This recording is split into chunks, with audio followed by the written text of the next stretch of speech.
Hello, welcome back. A couple of days late. Thank you, Storm Owen. But nonetheless,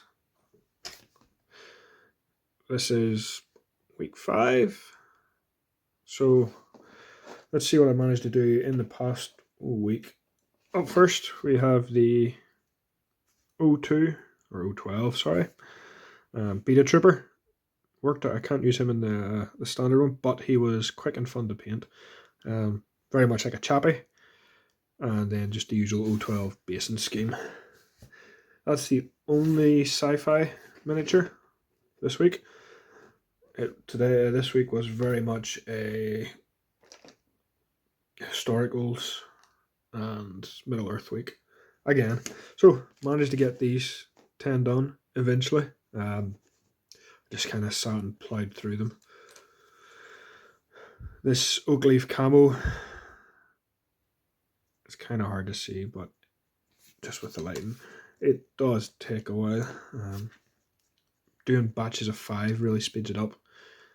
It's really simple to do actually. It just takes ages to get it to not look like giant big blotches. So that's those 10 finally done. Up next is the Amon Hen Lurch.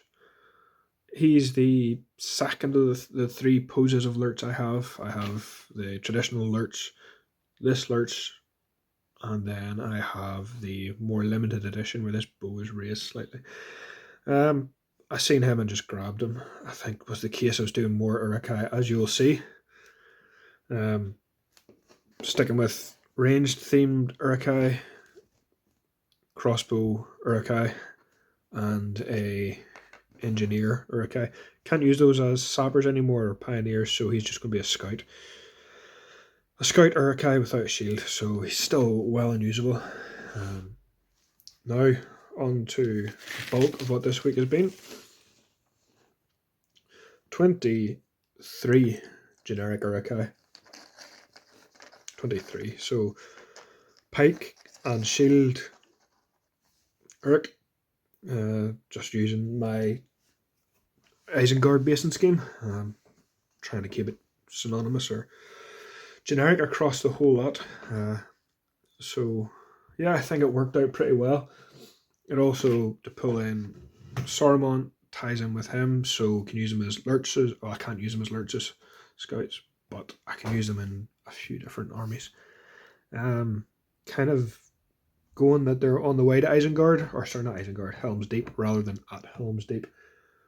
So yeah, quite happy with what I managed to do. So that's 30, 33, 36, 37 minis this week, which power cuts included, no light for several days or electricity or heating, and a young one to look after. I was quite happy with. Probably the most I'll ever get done in a week, but that's the joys of batch painting. So stay tuned and I'll just clear the desk here and show you what I have up this incoming week, all being well.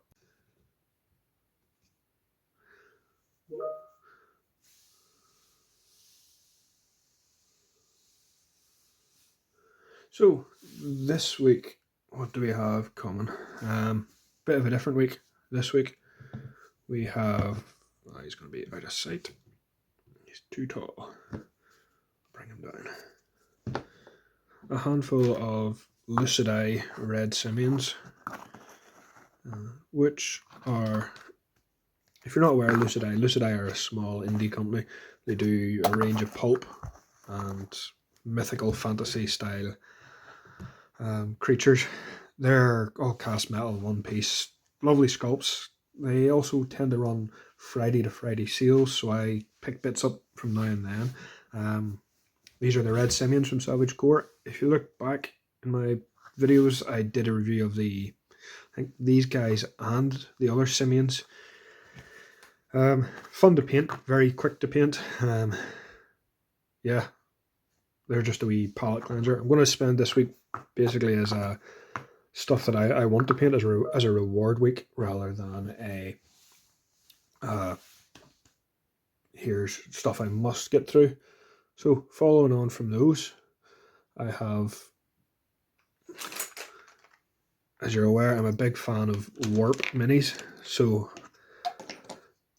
in their Patreon on December, they did a series of not Pokemon inspired minis. So I think it's the first starter and then a Pikachu. So I'm going to try and get through these. Just quick fun, a bit of banter, no real use for them. Maybe creatures in Frostgrave, I don't know. You don't always need a reason, and I don't have one.